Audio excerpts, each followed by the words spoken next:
Tennessee Williams is undoubtedly one of the greatest writers of the 20th century.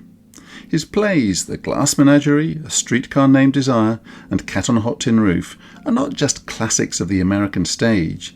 They are deeply moving explorations of people being torn apart by their memories, resentments, and desires they can barely name.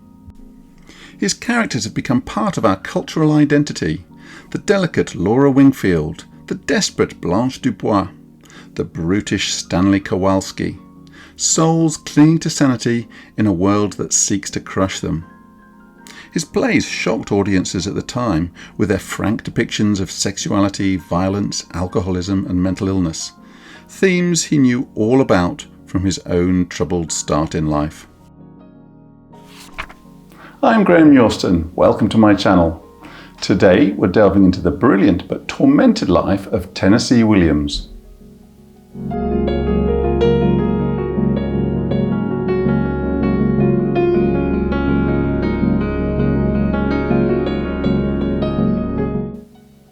To understand how he transformed his anguish into some of the most powerful and enduring writing in world literature, the toll it took on his health, and why his plays can be so painful to watch.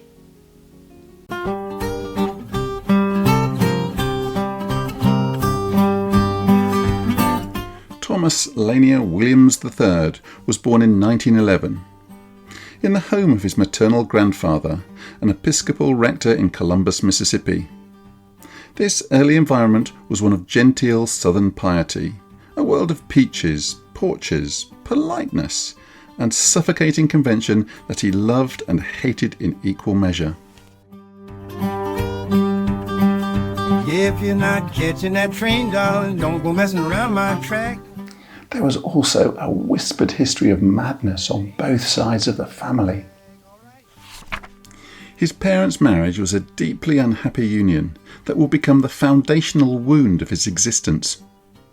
His father, Cornelius Coffin, or C.C. Williams, was a travelling shoe salesman, a hard-drinking, gambling, womanizing, aggressive man who was either absent on the road or a terrifying, disruptive presence at home.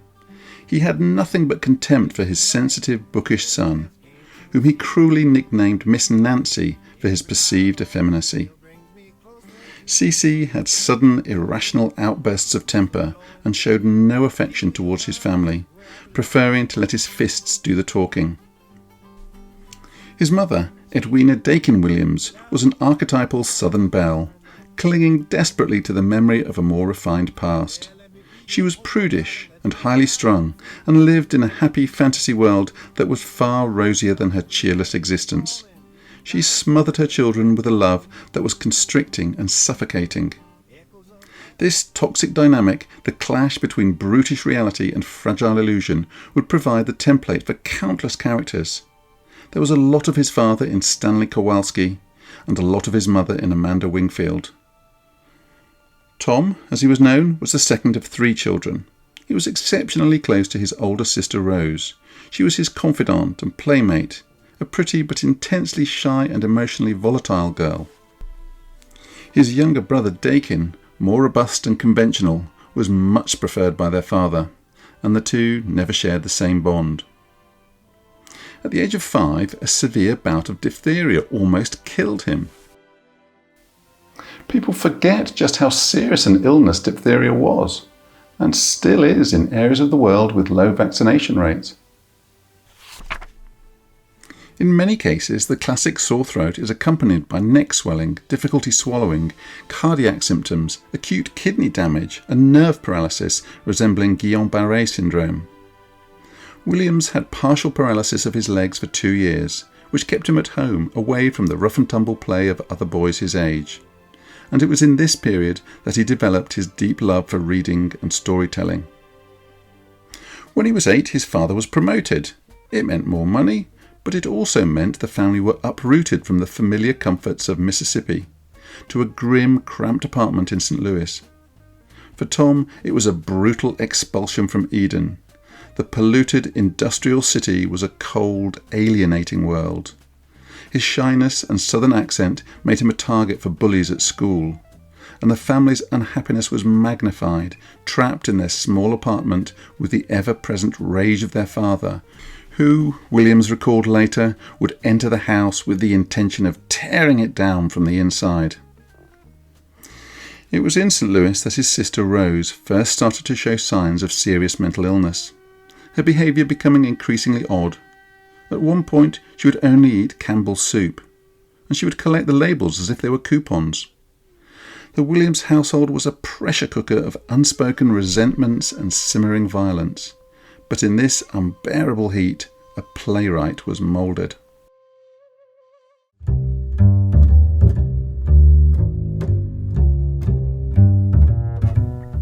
Despite the oppressive atmosphere at home, Williams found an escape in writing.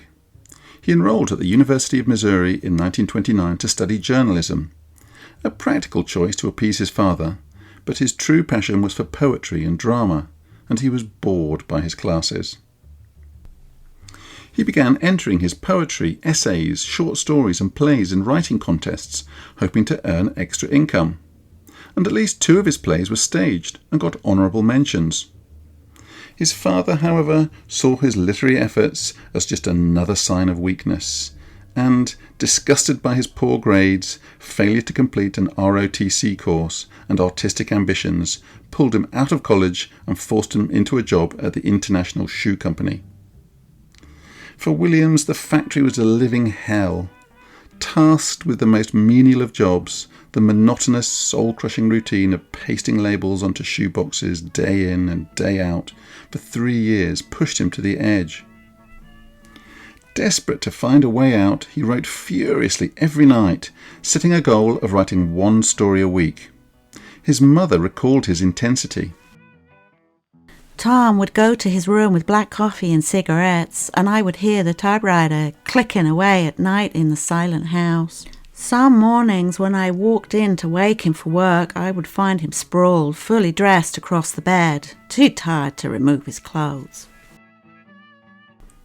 The strain was too much, and one night when returning from the movies with his sister, he lost sensation in his hands, and convinced he was having a heart attack, he got the streetcar driver to stop at the hospital. He was admitted for a week and told he was suffering from complete exhaustion and needed rest. Palpitations, health anxiety and full-blown panic attacks plagued him for the rest of his life. But that summer he was able to gather himself at his grandparents' house in Memphis. With no factory to go to and good food in his stomach, he relaxed and read the works of Anton Chekhov, Henrik Ibsen, and a playwright who went through his own painful psychotic episode in his youth, August Strindberg.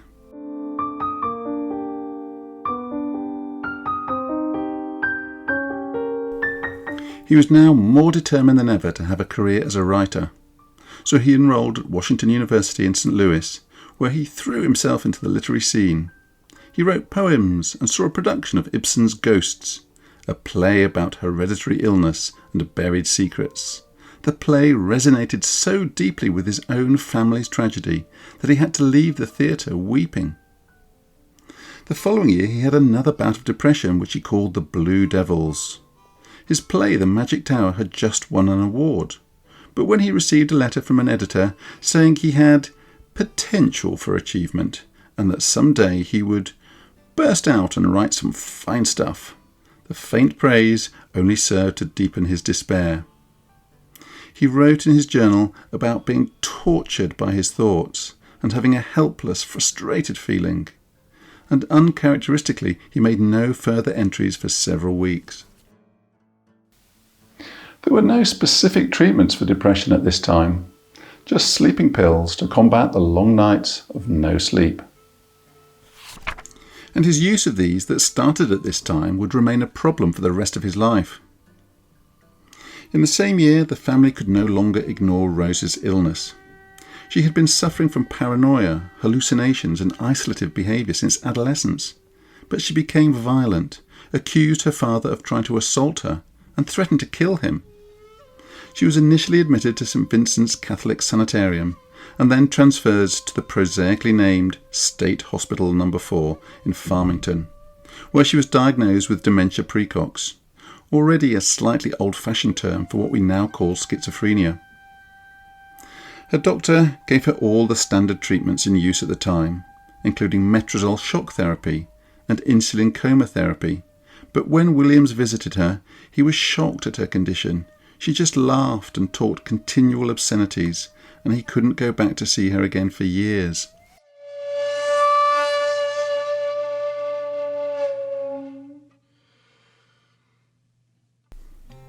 Having decided that his future lay in writing for the theatre, he transferred to the drama department at the University of Iowa, where, he recounts in his memoirs, he lost his virginity to a large-breasted drunken nymphomaniac, with whom, despite himself, he fell in love, and from where, even with all of the distractions, he finally graduated in 1938. He also began the process of reinventing himself, adopting the pen name Tennessee to escape the identity of the weakling his father despised, and reclaim the southern heritage that was so integral to his being. He was no longer Tom, the frightened boy from St. Louis. He was Tennessee, the writer, 10 to his friends. This was also the time when he began to accept his sexuality. Nervously at first, it was still a criminal offence after all. And he also had his mother's puritanical views on sex ringing in his ears. He had a period of drifting around the country, moving from Chicago to New Orleans to California and back, working a series of menial jobs to support himself while he wrote. He was an elevator operator, a waiter, a theatre usher, even a caretaker on a pigeon ranch. But it was New Orleans, with its bohemian atmosphere, its languid decay, and its tolerance for outsiders and alternative lifestyles, that became his spiritual home. It was there, he said, that he found the kind of freedom he had always needed.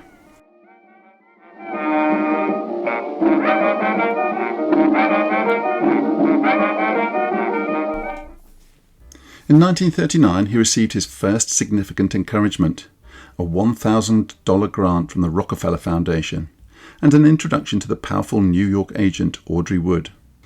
She became his fiercest champion, recognizing the unique genius in his poetic, character-driven plays. In the summer of 1940, Williams met the first male love of his life, Kip Kiernan, a Canadian draft dodger and dancer he met in Provincetown on Cape Cod. And around the same time, his play, Battle of Angels, was produced in Boston. But its combination of religiosity and hysterical sexuality led to the critics and police regarding it, according to his memoirs, as a theatrical counterpart of the bubonic plague surfacing in their city. He continued to drift over the next few years, moving between New York and New Orleans and travelling down into Mexico, staying in cheap hotels that would reappear later in Night of the Iguana. Constantly broke, he took his agent's advice and accepted a contract with MGM in Hollywood. Although it paid well, $250 a week, his California excursion was brief and miserable. His job was to produce treatments, not full screenplays, but condensed synopses for producers and directors to work from. He worked on Marriage is a Private Affair, starring Lana Turner, and Billy the Kid, but he struggled to write on demand, and he soon found himself between projects on no pay. He did enjoy the lifestyle, however, and had a brief affair with co-writer Christopher Isherwood, whose reminiscences of pre-war Berlin were later made into the movie Cabaret. And living in Santa Monica close to the pier gave him plenty of opportunities for casual encounters, of which there were many.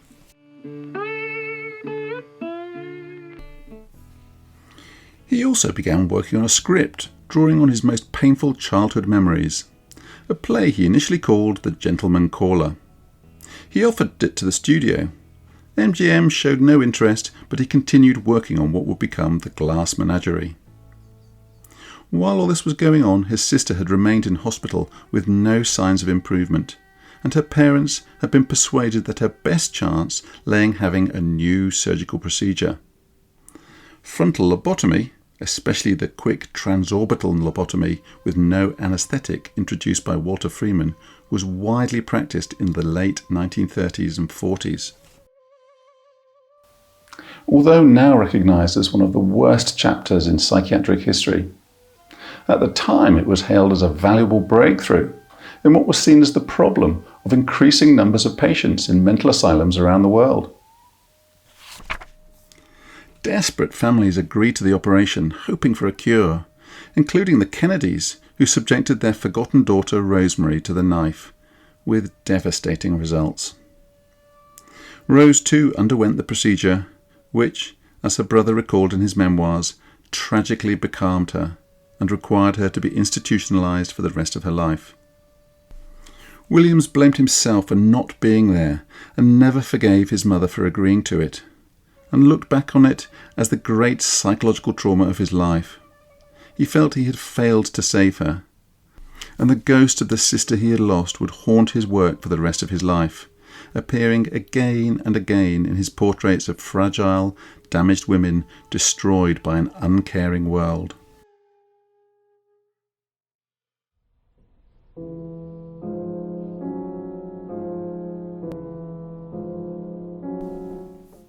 All of Williams's pain went into his plays, and his breakthrough finally came in December 1944 with The Glass Menagerie, an intensely personal work which he dubbed a memory play. It was a barely disguised portrait of his own family. The overbearing, faded Southern belle Amanda was his mother, the painfully shy, crippled Laura, who escapes into her collection of glass animals, was his sister Rose, and the narrator Tom, a poet trapped in a stultifying warehouse job, was of course himself. None of which was lost on his family. The play was unlike anything audiences had seen before. Its lyrical, dreamlike quality initially puzzled critics, and the show was on the verge of closing, but two influential Chicago critics championed the play with passionate reviews, and audiences began to respond to its raw emotional power. And when it transferred to Broadway 3 months later, it was a sensation. Williams had an unprecedented 25 curtain calls, and the play won the prestigious New York Drama Critics Circle Award. At the age of 34, Tennessee Williams was catapulted from obscurity to the front rank of American playwrights. But rather than feeling a sense of triumph or any satisfaction at his play becoming the hottest ticket in town, Williams was beset by his blue devils, which he likened to having wildcats under his skin. Part of the reason for this was that the shy Williams was now a celebrity. He was interviewed on the radio, featured in national magazines, recognised on the street by members of the public, and thrust into the social whirl of the entertainment world's elite. Williams, ever the dutiful son, signed over half of the royalties for the play to his mother, allowing her to have the one thing she had desired for years, independence from her domineering husband, Cornelius Coffin Williams.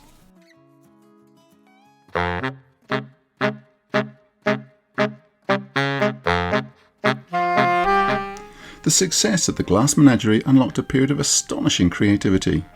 Williams channeled his anxieties, his guilt, and his newfound understanding of passion and brutality into his next work, A Streetcar Named Desire.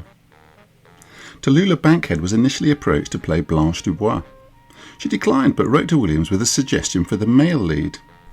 I know of an actor who can appear as this brutish Stanley Kowalski character. I mean, a total pig of a man without sensitivity or grace of any kind.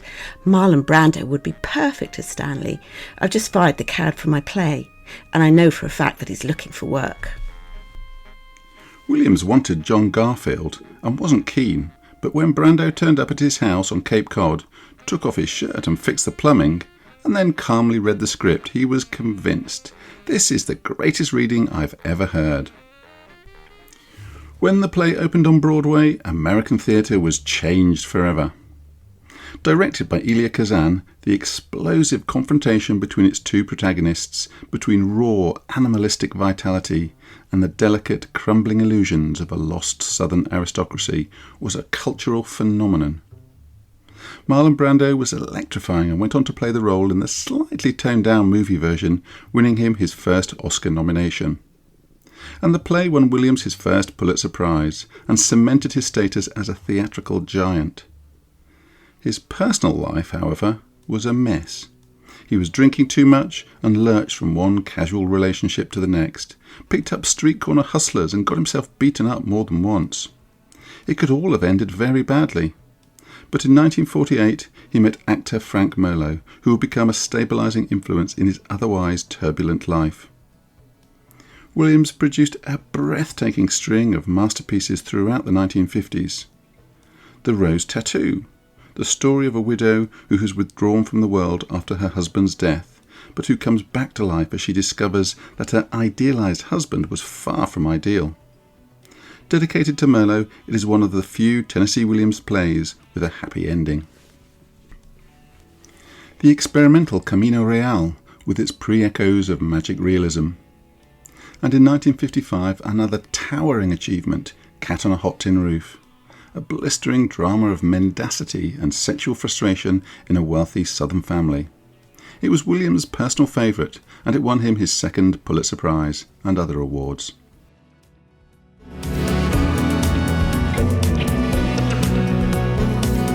Don't mind making a fool of myself over you? Well, I mind. I feel embarrassed for you. Feel embarrassed? But I can't. In 1956, the controversial film Baby Doll was released, with the screenplay based on two of his earlier one-act plays.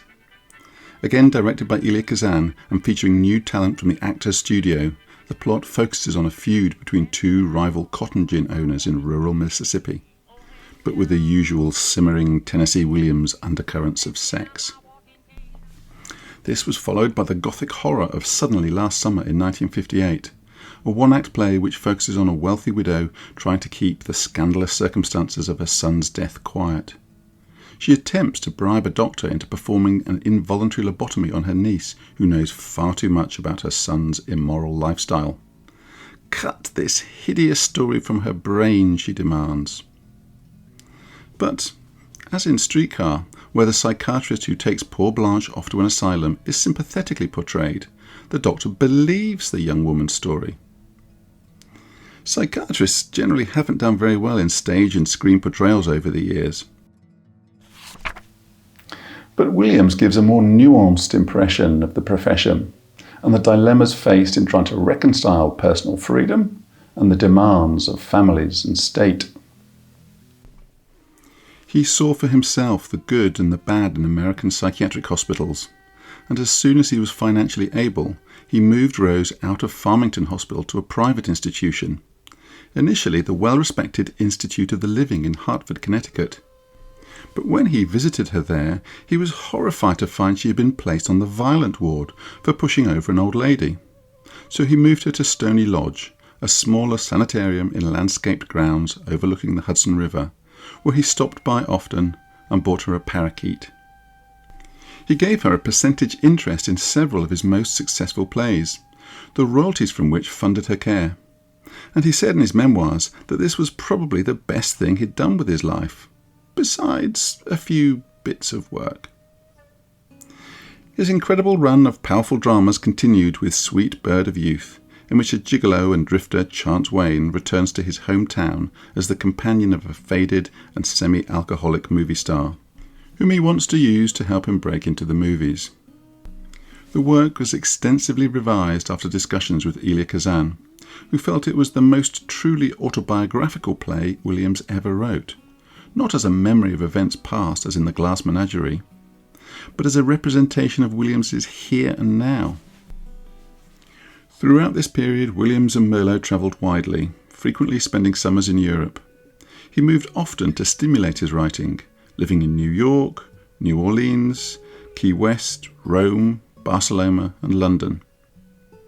Only some radical change can divert the downward course of my spirit, he wrote. Some startling new piece or people to arrest the drift, the drag. But despite his immense success, the Blue Devils were never far away. He was profoundly anxious, terrified of illness and insanity, and constantly worried that he would succumb to the same condition that had claimed his sister. To manage his nerves and fuel his relentless work schedule, he became increasingly dependent on a cocktail of drugs, barbiturates to sleep, amphetamines to write, washed down with an unhealthy intake of alcohol. It seems the success he had craved had become just another kind of prison, and the demons he sought to escape were always closing in. And it wasn't only his sister's mental health he worried about. Williams described his mother Edwina as being paranoid all her life, always nervous, as if in a state of hysteria. And in 1955, when she was in her 70s, she was admitted to a psychiatric hospital with hallucinations and paranoid delusions that there was radioactive fallout in her hair from a rocket that had exploded outside her home, from which she tried to protect herself by rubbing cold cream all over her face. He had always had a complex relationship with his mother. His letters playing up to her social climbing, claiming acceptance by leading families and literary figures long before his success actually made this real. But he had always needed her adulation to bolster his fragile self-esteem and maintain his equilibrium. In 1957, his equilibrium was well and truly rocked by the twin disasters of negative reviews for Orpheus Descending and the death of his father 5 days later. The resulting crisis pushed him into something he had been avoiding for years: psychoanalysis.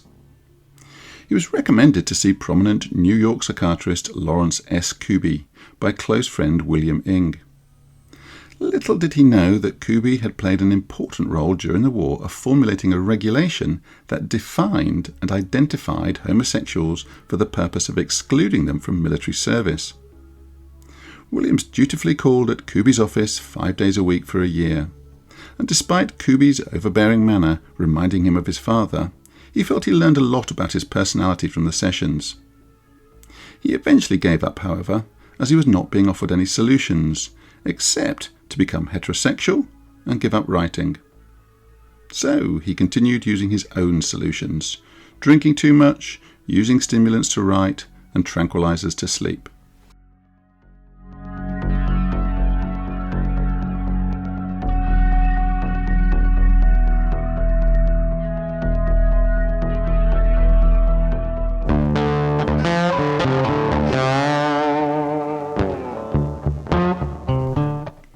The 1960s saw a change in his fortunes. The decade began well enough with his last great critical and popular success, The Night of the Iguana, made into an award-winning film a few years later.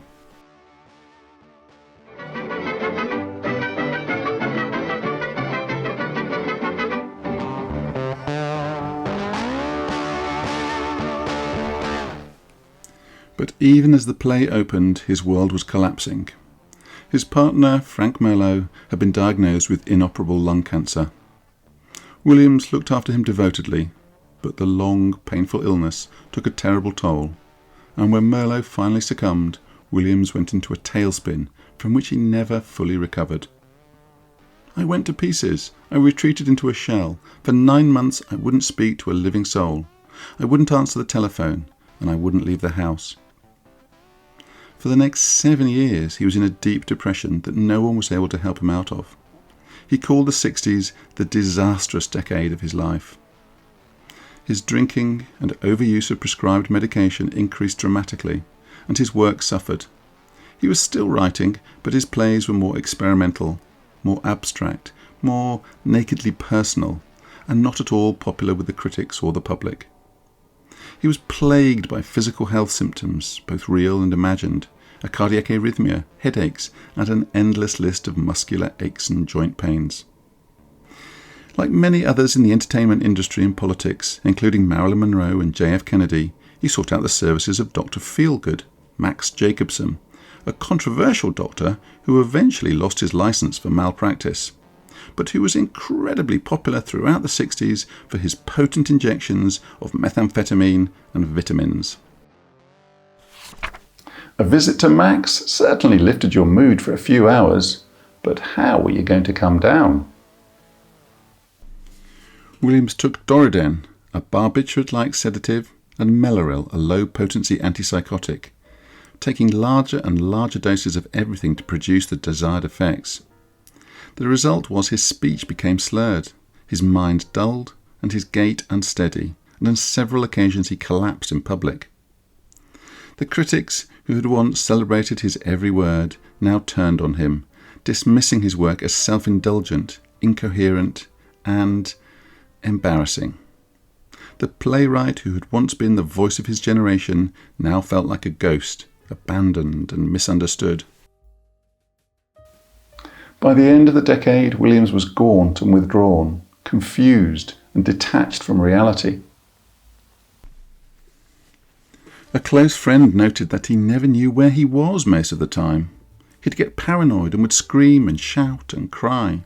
He was convinced there were prowlers and murderers and that someone was going to break in and kill him. When he was 58, his brother Dakin finally convinced him to agree to inpatient psychiatric treatment at Barnes Hospital in St. Louis. When he tried to leave, however, he was stopped and placed in the violent ward for a month. He suffered severe withdrawal symptoms when he was taken off all of his drugs and had 3 grand mal seizures and a minor heart attack. In his memoirs, he doesn't dwell on his 3 months at Barnacle Hospital in the city of Saint Pollution, as he called it. He never forgave his brother, and he never gained enough insight to acknowledge that he probably saved his life. But, for a while anyway, he avoided pills and limited himself to 1 drink a day.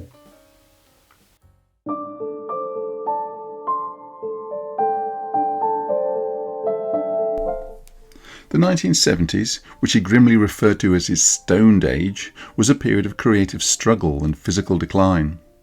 He continued to write, but the old magic was gone. He was drinking again and taking medication, and his public appearances became painful to watch. His once melodious voice often reduced to a drunken, incoherent mumble. He became a parody of his former self, a lonely, frightened man, haunted by the ghosts of his past and terrified of dying alone. After the negative reviews for his 1972 play Small Craft Warnings, Williams desperately tried to attract audiences by appearing on stage as an actor. He would begin with a drunken monologue, in which he would talk to the audience about whatever was on his mind, and then in the play he would forget his lines or simply turn and speak to the audience again, none of which won him any fans. As he aged, he felt increasingly alone. He feared old age and losing his sexual appeal, and he began a relationship with Robert Carroll, a Vietnam War veteran and aspiring writer in his 20s. Carroll had a drug issue, and many of his friends thought the relationship was destructive. The plays that appeared in the 1970s, including The Red Devil Battery Sign, did not do well, and the one-time darling of Broadway had become decidedly off-Broadway. His extraordinarily candid autobiography was published in 1975. The structure is loosely chronological, but he constantly digresses and interrupts recollections of his youth to talk about what he got up to the evening before. Though suffused with his wit and charm, and written in his elegant, rather old-fashioned prose, there's no getting over that his memoirs are the ramblings of an old man. And for me anyway, he goes into rather too much detail. In 1976, he was initiated as a life member of the American Academy of Arts and Letters. And in 1980, he was honoured by Jimmy Carter with the Presidential Medal of Freedom. In the same year, his mother died in a nursing home. She had been suffering from dementia for at least 5 years, and he had not visited her much. He pretended to be unmoved. But the mother he once said he could stand being with for no more than 15 minutes before having to flee, the sweetly tyrannical mother who he always blamed for agreeing to Rose's lobotomy, was no more. She had once said she liked the violets of Tennessee, after learning that they had been imported by English settlers, and he had a blanket of 200 violets flown in from England for her funeral. So much for not caring. One of his last plays, Something Cloudy, Something Clear, was produced in 1981, a reworking of earlier versions written 40 years previously, and based on his relationship with Kip Kiernan. It didn't do well. Do you identify with your characters? I have to. Every person who's going to create a true character has to be able to project himself into that character in order to create him. He was described in his final years as living only on wine, barbiturates and coffee, so that no work was possible. His speech was slurred and his friends feared for him. On the morning of February 25th, 1983, Tennessee Williams was found dead in his suite at the Hotel Elysee in New York. He was 71 years old. The official cause of death was asphyxiation. He had choked on the small plastic cap from a medication bottle that he used to spoon his Seconal tablets into his mouth. But it's widely believed that he really died because his gag reflex was suppressed by the cocktail of booze and barbiturates in his system. It was a bizarre end for a man who, amongst his many other anxieties, always had a fear of suffocation. Before his death, he had expressed a wish to be buried at sea, close to the spot in the Gulf of Mexico where poet Hart Crane jumped overboard to his death in 1932. However, Dakin, in a final crushing of his brother's artistic flamboyance, arranged for him to be buried instead at Calvary Cemetery in St. Louis, the town he hated, close to his mother.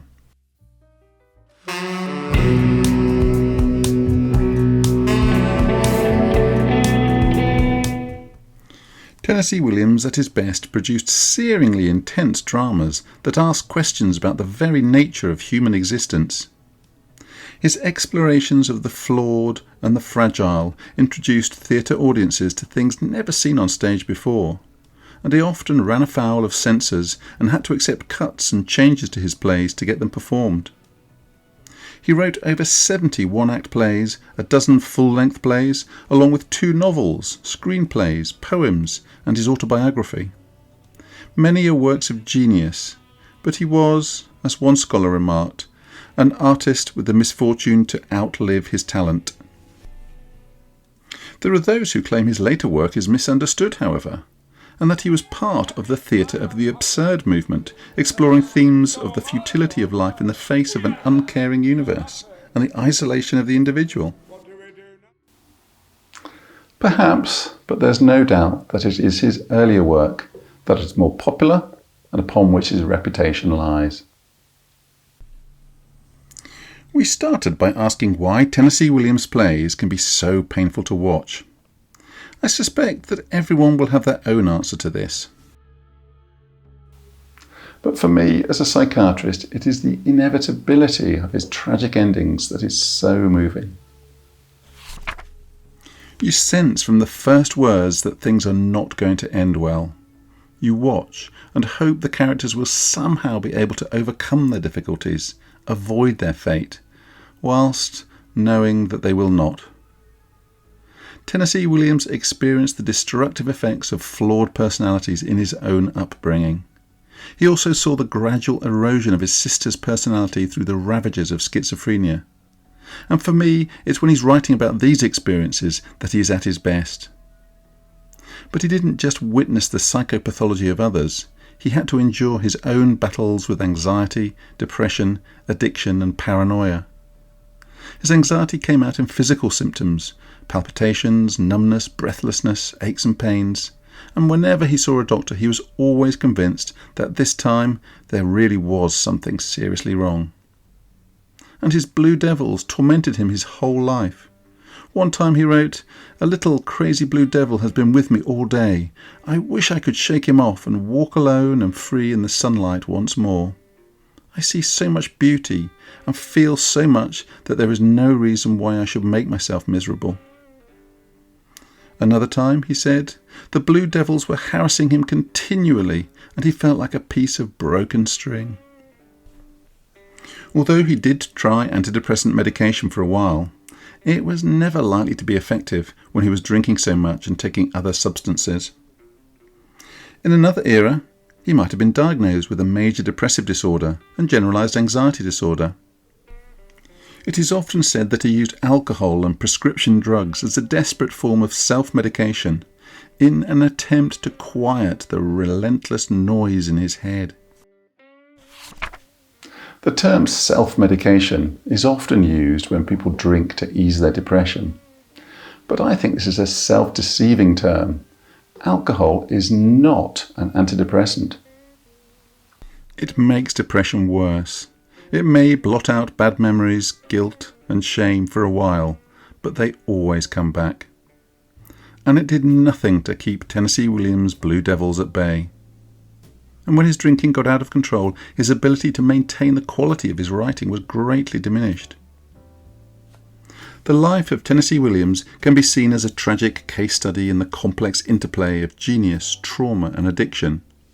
His creative drive was inextricably linked to his immense psychological pain. The foundational traumas, the abusive father, the suffocating mother, and the horror of Rose's lobotomy created a deep well of guilt, fear, and empathy from which he drew his greatest work. He wrote about the damaged, the outcast, and the fugitive kind, because he saw himself in all of them.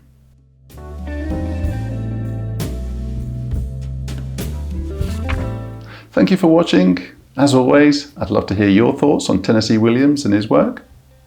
I've posted lots of other videos on my favourite writers, and there are lots more in the pipeline.